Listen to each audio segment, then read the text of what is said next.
संघ शिक्षा वर्ग के इस प्रगट समापन कार्यक्रम के निमित्त यहाँ पर उपस्थित मंचस्थ प्रथम वर्ष और द्वितीय वर्ष दोनों वर्ग के माननीय सर्वाधिकारी द्वय, माननीय क्षेत्र संघचालक जी, माननीय प्रांत संघचालक जी, अन्य उपस्थित माननीय संघचालक तथा अन्य अधिकारीगण, उपस्थित नागरिक सज्जन, माता भगिनी एवं आत्मीय स्वयंसेवक बंधु,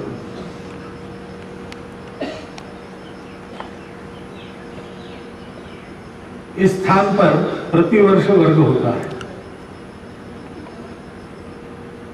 प्रतिवर्ष उसका प्रगट समापन कार्यक्रम भी होता है और हम में से अधिकांश लोग उसमें उपस्थित रहते हैं। इसलिए हम इसको जानते हैं कि ऐसा संघ का काम सारे देश भर में चलता है, 87 वर्षों से चला है। गर्मी की छुट्टियों में इसी प्रकार के वर्ग सारे देश भर में होते हैं और प्रतिवर्ष 15 से 25 हजार तक संख्या उस वर्गों में आकर प्रशिक्षित होकर जाती है। 87 वर्षों से अव्याहत यह क्रम चला है। तो स्वाभाविक नए बंधु जो देखने के लिए आते हैं उनके मन में यह सवाल आता है कि ये क्यों हो रहा है। सतत 87 वर्षों से अपनी चमड़ी घिसकर अपनी दमड़ी खर्चा करके ये प्रयास करने का उद्देश्य क्या है? इस बुद्धि से जब संघ का कोई विचार करता है, संघ को जानने का प्रयास करता है, तो सबसे पहले उसके सामने तुलना करने के लिए बाहर अनेक काम चल रहे हैं, उनका चित्र सामने आता है। क्योंकि मनुष्य किसी भी वस्तु को जानता है तब पहले से जिन वस्तुओं को जानता है उसकी तुलना में जानने का प्रयास करता है। तो देखेगा कि यहां पर शारीरिक कार्यक्रम हुए, लाठी लाठी हुई, योगासन हुए, नियुद्ध हुआ, तो केवल इतना देखकर व्यक्ति ये निर्णय कर सकता है कि संघ एक अखिल भारतीय शारीरिक संस्था है। अब संघ के काम में शारीरिक कार्यक्रम अनिवार्यता होते ही है, लेकिन संघ कोई जिम्नेशियम नहीं है, व्यायामशाला नहीं है, शारीरिक संस्था नहीं है। यहां पर आपने एक बहुत सुंदर सर्वपरिचित सांगीतिक गीत सुना, स्वयंसेवकों ने गाया, व्यक्तिगत गीत भी सुना, घोष का वादन हुआ, अनेक प्रकार के वाद्य आपके सामने बजे। कोई व्यक्ति सोच सकता है कि संघ कोई अखिल भारतीय संगीतशाला है। संघ ने सुर से सुर मिलाने के लिए और कदम से कदम मिलाने के लिए जितना संगीत मनुष्य को आवश्यक है उतने संगीत का प्रयोग अवश्य होता है।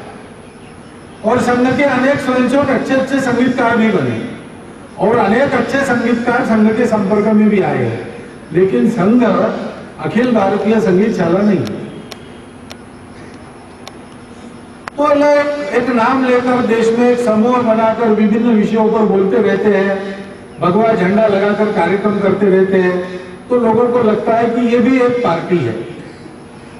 देश में अनेक पार्टियां, उनके अपने अपने झंडे हैं, अनेक विषयों पर बातें करते रहते हैं, आंदोलन करते रहते हैं। वैसे संघ के स्वयंसेवक भी है, इसलिए संघ एक पार्टी है।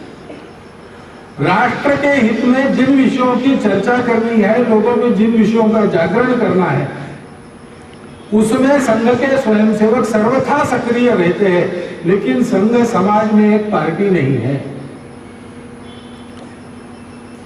बाहर की बातों से अगर हम संघ को समझने जाएंगे तो संघ को समझना कठिन है, क्योंकि कुछ बातें ऐसी रहती है जिनकी तुलना के लिए कोई साधन नहीं है, उनकी तुलना करने लायक दूसरा कुछ नहीं। गगनम गगनाकारम, गगन कैसा है, आसमान कैसा है, आसमान जैसा है। उसके जैसा विस्तृत होता है दूसरा कोई नहीं जिससे हम आसमान को जाने। इसलिए गगन कैसा है, गगन जैसा है। सागरम सागरोपमा, सागर कैसा है, सागर के जैसा है। उतना बड़ा जलाशय दूसरा नहीं है दुनिया में। हमारी अपनी सुविधा के लिए उस जलाशय के भाग करके हम उसको अटलांटिक महासागर, पैसिफिक महासागर ऐसे अलग अलग नाम देते हैं, लेकिन एक अखंड जलाशय सागर जो है उसकी तुलना का दूसरा जलाशय हमारे दर्शन में कहीं नहीं है। और इसलिए सागर कैसा है, सागर जैसा ही है। राम रावण योर युद्धम, राम रावण योर युद्धम। राम और रावण का युद्ध कैसा हुआ था, तो उसके जैसा अभी तक दूसरा हुआ नहीं, इसलिए उसके जैसा वही हुआ था, दूसरा नहीं हुआ। ऐसे संघ को भी जानना है तो इस तुलना में न पढ़ते हुए, उस चक्कर में न पढ़ते हुए उसको सीधा जानना चाहिए। और संघ को जानना है तो भाषण सुन के पढ़ के जानने की आवश्यकता नहीं, क्योंकि भाषण सुनकर या पुस्तकें पढ़कर संघ को जान नहीं सकते। यह हृदय की बात है, अनुभव की बात है, उसको अनुभव से ही जानना चाहिए। जो बात अनुभव से जानने की होती है वो वर्णन से जानी नहीं जाती। एक अंधा व्यक्ति बैठा था, पास में से उसका एक दोस्त जा रहा था, तो मित्र जा रहा था, उसके कदमों के आवाज से उसने काट लिया उस अंधे ने कि अपना मित्र है। उसको बुलाया, पूछा कहाँ गए थे, बोले भोजन करने गया था। अच्छा भोजन करने गए थे तो क्या खाए, तो उसने कहा कि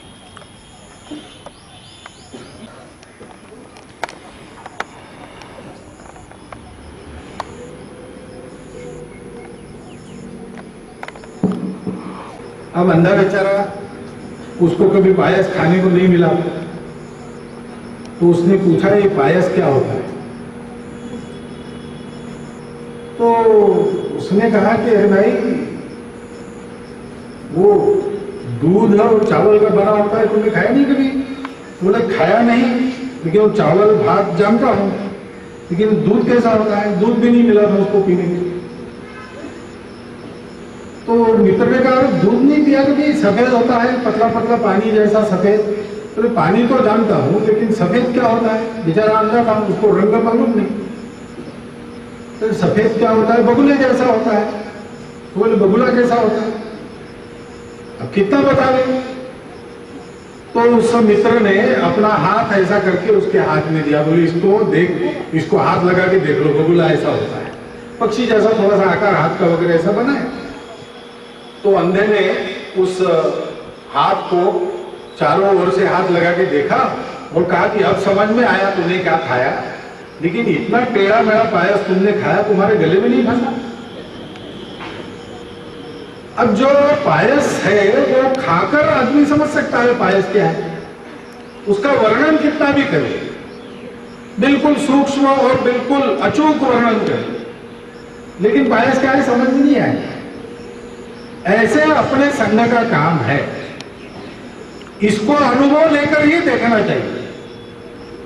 इसमें आने के लिए कोई परमिशन नहीं रहती, कोई एप्लीकेशन नहीं करनी पड़ती, बहुत अनौपचारिक अपने परिवार जैसा काम है, कौटुंबिक काम है। जिसकी मर्जी है वो आता है, हम भी आ सकते हैं, बाहर जाने का दरवाजा भी बंद नहीं है। अगर मर्जी नहीं रही तो बाहर भी जा सकते, ये अपने मन मर्जी का काम है। और इसलिए इसका अनुभव लेने में कोई खतरा नहीं है। साल 2 साल महीना भर आकर इसमें रहे, इसका अनुभव करे तो समझ में आएगा। लेकिन किसी चीज का अनुभव करने के पहले भी कुछ सोचना पड़ता है।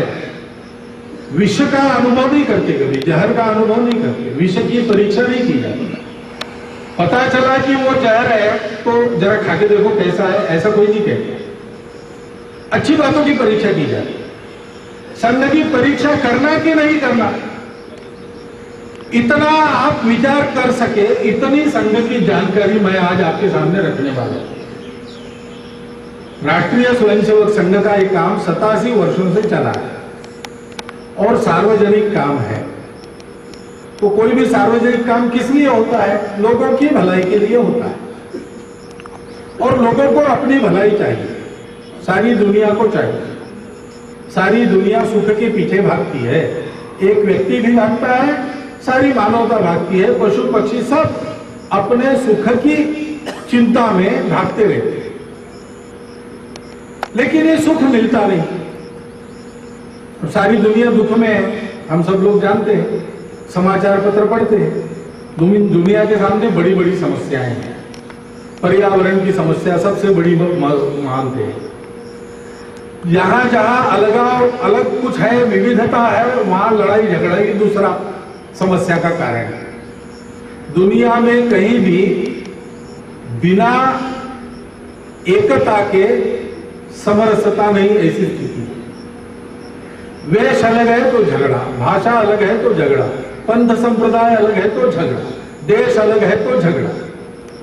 और इसलिए दुनिया के चिंतक आशंका करते हैं कि कहीं तीसरा महायुद्ध न हो जाए और दुनिया का संहार न हो जाए।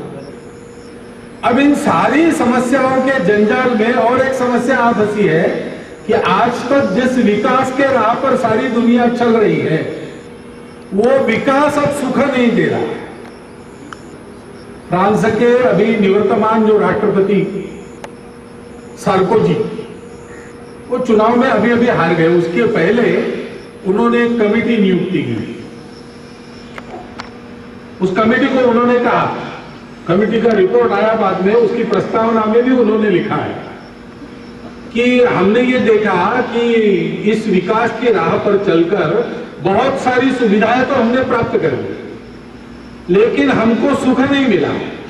हम लोग दुखी हैं, हम लोग असमाधानी हैं, और इसलिए हमको लगता है कि मूल में ही कुछ अलग विचार करना चाहिए। क्या विचार करना चाहिए, इसका विचार करने के लिए इस कमेटी की नियुक्ति हमने की है। उस कमेटी में सारी दुनिया भर के अच्छे अच्छे लोग थे, अपने डॉक्टर अमर्त्य सेन भी उसमें थे, और उन्होंने सारा परीक्षण करके कुछ बातें लिखी है। उन्होंने बातें की है कि विकास की ये राह ही गलत है। आज का विकास ये केवल उपभोग का विकास है, उपभोग के साधनों का विकास है, इसमें मनुष्य के मन का विकास होता ही नहीं। और यह विकास सृष्टि का शोषण करके बनता है, इसमें सृष्टि की सुरक्षा की भी कोई व्यवस्था नहीं, और इसलिए विकास के मूल तत्वों का ही पुनर्विचार करके इस आधुनिक विकास पथ को हमको बदलना पड़ेगा। अब सारी दुनिया सब कुछ बदलना चाहती है। विविधता में एकता कैसी प्राप्त की जाए, यूनिटी विथ यूनिफॉर्मिटी दुनिया को मालूम है, ये लेकिन यूनिटी इन डाइवर्सिटी कहां से प्राप्त करें। ऐसी सारी घालमेल में, उलझन में दुनिया विचार करती है कि हमको अगर कोई राह मिलनी है तो वो भारत से मिलेगी।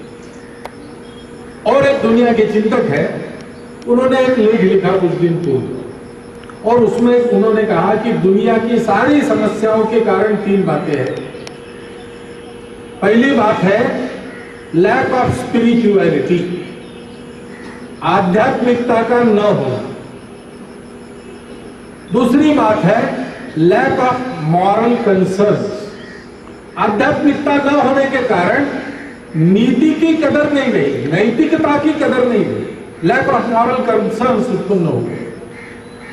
और तीसरा उसका कारण, परिणाम जो हुआ, जो कारण बना, वो है लैक ऑफ एथिकल लिविंग। नीतिगत बातों का कुछ ध्यान नहीं रहा, कदर नहीं रही, इसलिए जीवन भी अनीतिकारक हो गया, नीति विहीन हो गया। आगे वो कहते हैं कि इन तीनों बातों को एक साथ अगर पाना है, सीखना है, तो दुनिया में एक ही देश है जिसके पास जाकर उसके कदमों में, चरणों में बैठकर हमको सीखना पड़ेगा। वो देश है भारत। भारत के पास ये सारा ज्ञान है, इस सारे ज्ञान की परंपरा वहां अखंड चल रही है। इस प्रकार के लोग भी वहां जीवंत उदाहरण के रूप में आज भी मिलेंगे। हम लोगों को भारत से सीख लेनी पड़ेगी, अन्यथा हमारे सामने विनाश के अलावा दूसरा कोई भविष्य नहीं है। सारी दुनिया के सामने समस्या है। दुनिया मानती है कि भारत इसमें से राहत देगा, भारत इसमें से राह दिखाएगा, लेकिन भारत की हालत क्या है? वो तो हमको दुनिया से भी ज्यादा चिंतित करने वाली बात है, क्योंकि हम भारतवासी हैं। सीमाओं पर शत्रु है। अब हम कोई बच्चे देश नहीं है। स्वतंत्रता प्राप्त करने के बाद इतने सारे वर्ष दशक लौट गए। हमारे पास अच्छी सेना है। 4 युद्धों में हमने विजय प्राप्त की है। पहला एक युद्ध हार गए, लेकिन 4 युद्धों में विजय प्राप्त की है। वो सेना लड़ती भी बहुत अच्छी है, ऐसी सारी दुनिया में दाग है। परंतु पाकिस्तान जैसा बच्चा राष्ट्र जिसका अपना ठिकाना स्थिर नहीं है, वो हमको धमकाता है, बार बार हमारे अपराध करता है। हमारी ओर से कोई उकसाने की बात नहीं होती। हम हमेशा मित्रता की बात करते हैं अपनी परंपरा के अनुसार, परंतु वो धमकाते हैं। हमारे एक बंदी उनके पास था, उसको जेल में ही हमलावरों के द्वारा मरवा दिया और फिर उसका शव भेजा, वो भी उसके सारे अवयव निकालकर। इतना दृढ़ कृत्य करते समय पाकिस्तान को भारत के शासन की, सेना की, जनता की धाक नहीं है। अभी अभी चीन ने जो किया हम सबके सामने है। 1962 में आक्रमण किया, 50 साल उसके पूरे हो गए। हमारे प्रांत के सीमा पर आ चुके थे, इसलिए हम लोग ज्यादा जानते हैं उसके बारे में।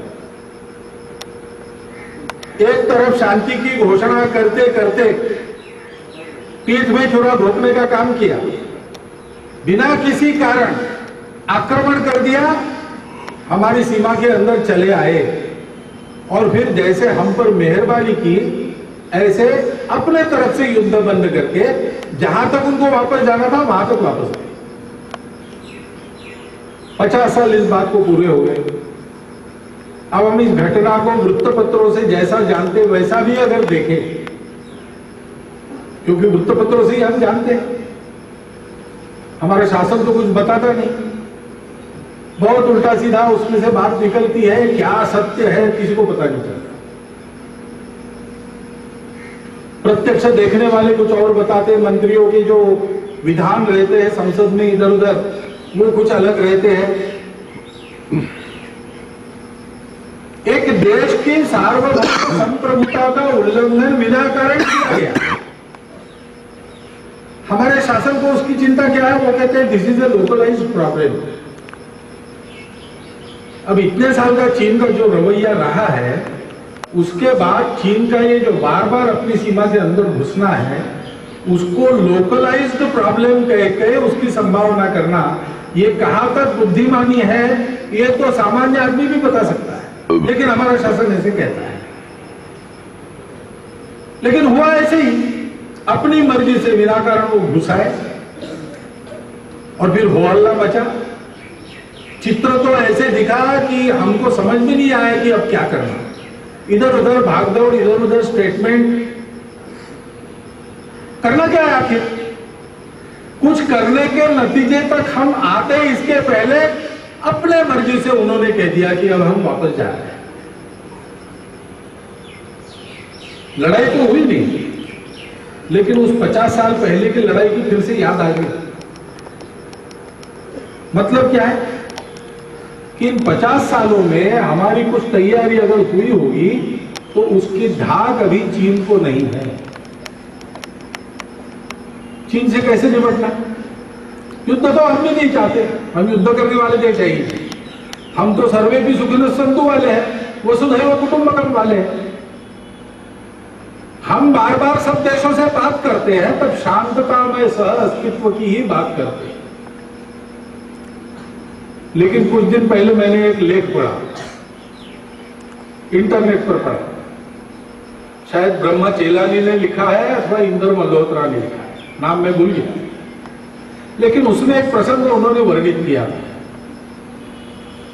कि 60 के दशक में, चीन के पहले आक्रमण के पहले, और अपने जो चीन में वकील थे उस समय, उन्होंने गपशप में माओ त्से तुंग से ये कहा कि हम तो चीन के साथ शांतता में सह अस्तित्व चाहते हैं। तो हंसते हंसते मौत से तुमने उनको कहा कि मैं तो भारत के साथ सशस्त्र सह अस्तित्व चाहता। अब उन्होंने साफ बात बहुत पहले कही है, चीन के साथ सह अस्तित्व तब संभव है जब चीन को हमारे सामर्थ्य की धाक। चीन हमसे शत्रुता करता है, लेकिन वैसे हमारा शत्रु राष्ट्र नहीं। तिब्बत को हम जाने नहीं देते तो चीन से हमारा संबंध भी नहीं था। हम में और चीन के बीच में तिब्बत था, लेकिन हमने उसको जाने दिया, सीमाएं लग गई। और चाणक्य का सिद्धांत है कि सीमावर्ती राष्ट्र हमेशा शत्रुता करता है। आज की दुनिया के सिद्धांत है उसके अनुसार चीन को भी डर लगता है। चीन शत्रुता इसलिए नहीं करता कि वो अपने आप को बड़ा समझता है, समझता भी होगा, लेकिन उसको भारत का डर है कि ये अपने से बड़ा न हो जाए।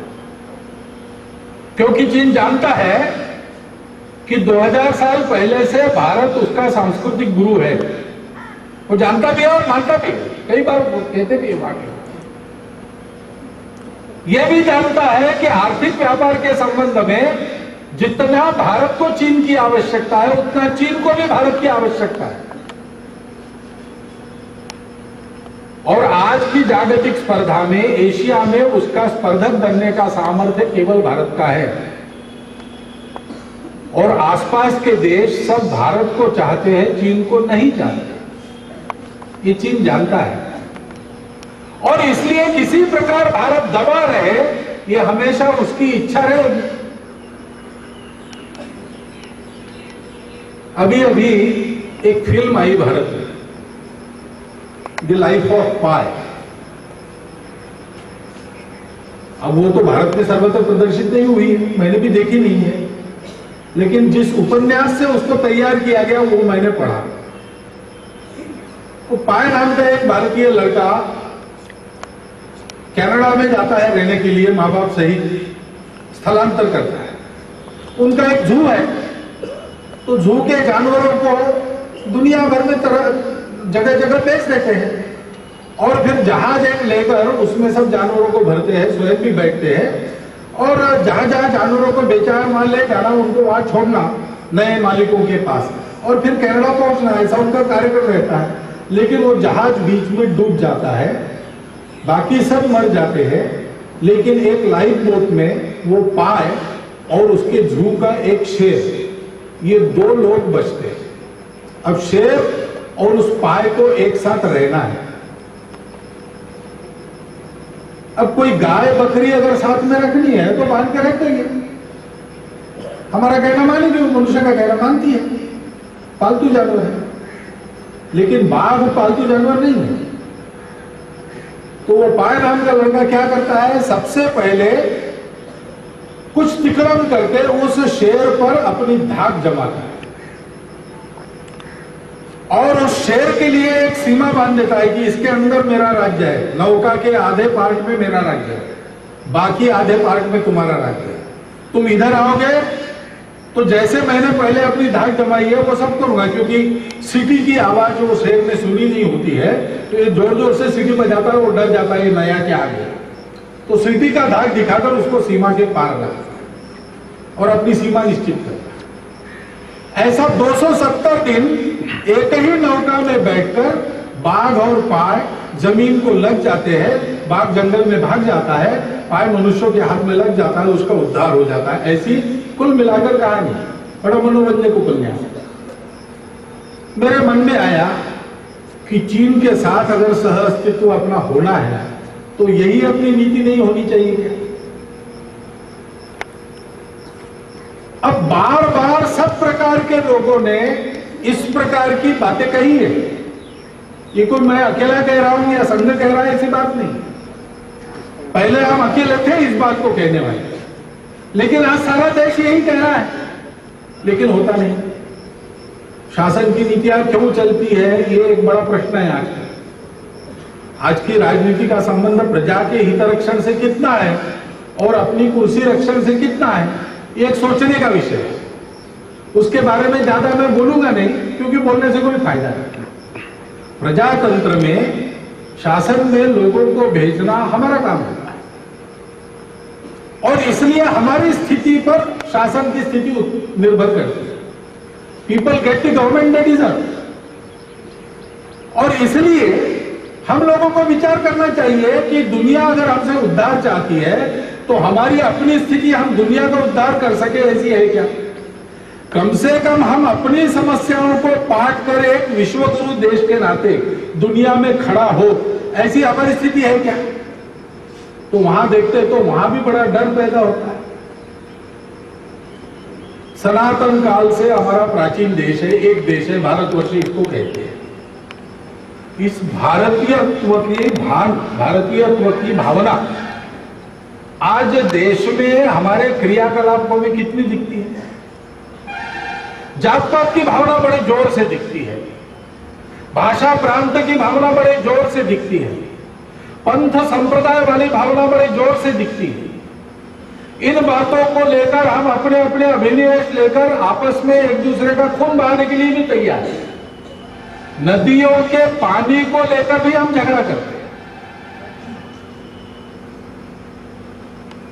हमारे यहां तरह तरह की भाषाएं, पंथ, संप्रदाय, खान पान, रीति रिवाज, रहन सहन पहले से चले हैं, और हम उसका बड़ा अभिमान करते हैं कि हमारा देश विविधता में एकता वाला देश है। विविधताएं तो धीरे धीरे अपने यहां पर बहुत स्पष्ट हो रही है, लेकिन एकता कहां है?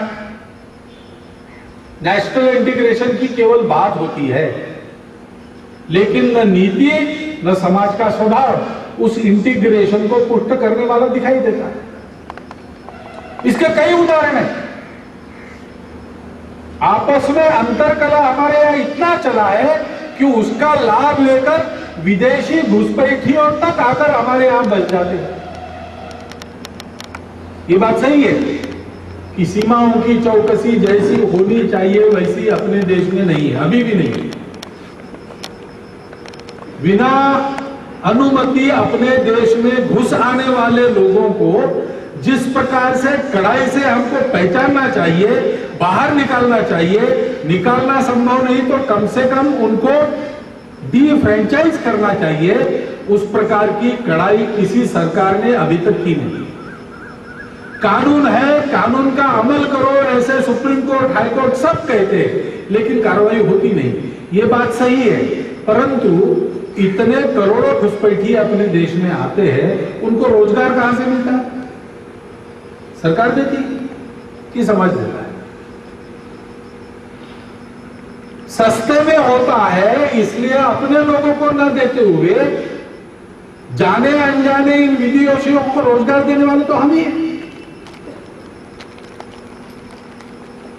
और इसलिए सारी बातें पहले जैसे अंग्रेजों पर धकेल देते हैं। हम अपने देश के अवनति का कारण अंग्रेज, उसके पहले अपने देश के अवनति के कारण मुसलमान, वैसे आजकल अपने देश के अवनति के कारण सरकार।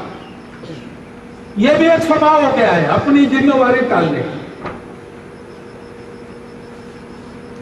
एक प्रसंग मैंने देखा, एक नाटक में साइकिल लेके एक आदमी आ रहा है, चलाकर नहीं, हाथ में पकड़ के। उसका मित्र सामने से आता है, वो पूछता है कि भैया साइकिल हाथ में लेकर चला है? तो बोले पंचर हो गई। तो उस आदमी की तुरंत प्रतिक्रिया, जैसे ही वो कहता है कि साइकिल पंचर हो गई, तो ये सरकार ही ऐसी है, अब मेरी साइकिल पंचर हो गई, उसमें सरकार क्या करेगी? लेकिन उस नाटककार ने इस पर प्रहार किया है। सब बातों की जिम्मेवारी शासन पर, प्रशासन पर धकेल कर हम अपना कर्तव्य ना करें तो भी चलेगा, ऐसी एक वृत्ति समाज में दिखती है। अब इन सारी बातों को ठीक करेंगे, अपने देश को एक सामर्थ्य संपन्न देश, दुनिया का एक जिम्मेवार देश, एक वैभव संपन्न देश, एक समर्थ समाज वाला देश, ऐसा अगर खड़ा करेंगे तो दुनिया की अपेक्षा पूर्ण करने वाला विश्व गुरु भारत खड़ा होगा।